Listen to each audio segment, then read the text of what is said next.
Et salut les amis de la passion ludique, comment ça va? Moi je m'éclate. Parce que je joue à la Habana.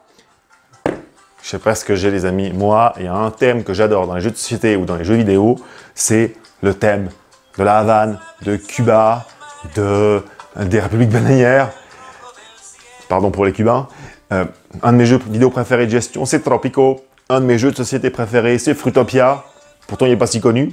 Mais j'aime cette ambiance, j'aime le soleil, j'aime la musique. Et là, il y a la Habana qui est sortie. Et c'est trop bien, je suis trop content de vous présenter ce jeu Jouer à la Habana. Petit jeu de cartes. Pas trop compliqué, mais quand même assez malin pour qu'on y revienne.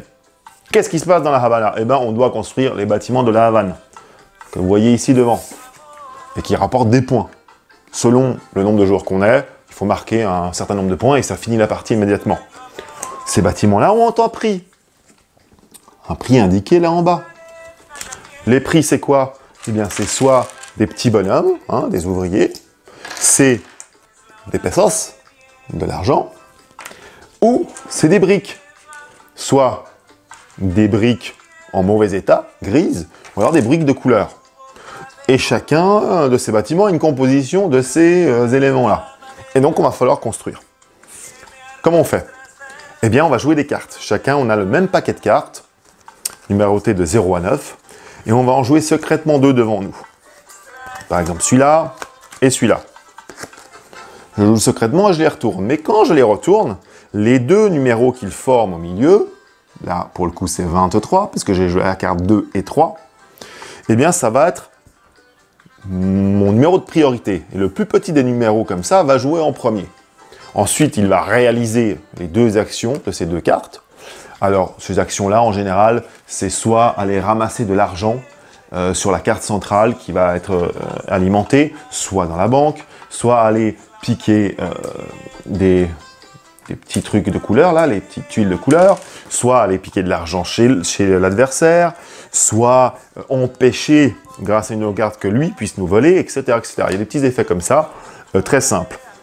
Subtilité, sur les deux cartes que vous allez jouer dans ce premier tour, eh bien vous serez obligé d'en garder une sur la table, de manière découverte. Donc l'autre joueur verra ce que vous allez jouer forcément le tour suivant, et ensuite vous viendrez placer une autre carte de votre main, soit à gauche, soit à droite de la carte restante, reformant ainsi un numéro, mais donnant un indice évidemment aux autres joueurs de quelle sera la puissance de votre numéro.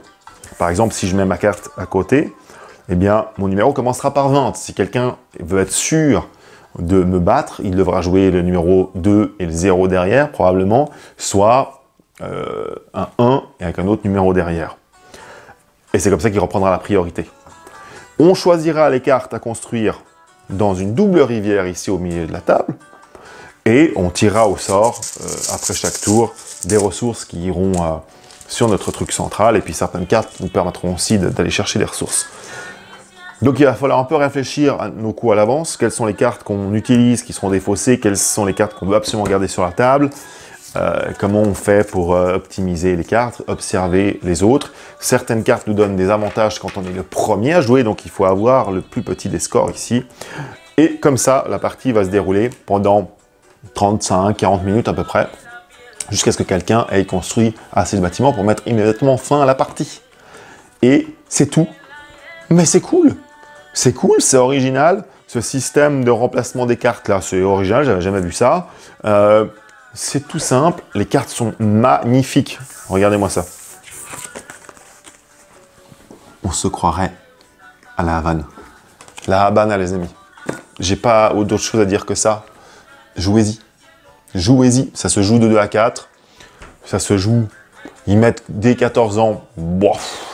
C'est un peu violent dès 14 ans. Je crois que c'est parce qu'il y a le thème de voler des choses aux autres, mais ça se joue à partir de 10 ans sans aucun problème. Et voilà, jouez à la Havana, les amis. Allez, on va se faire un petit mojito là. C'est l'hiver dehors, mais quand on joue à ce genre de jeu, c'est la fête. Allez, les amis. Ciao, ciao, à bientôt.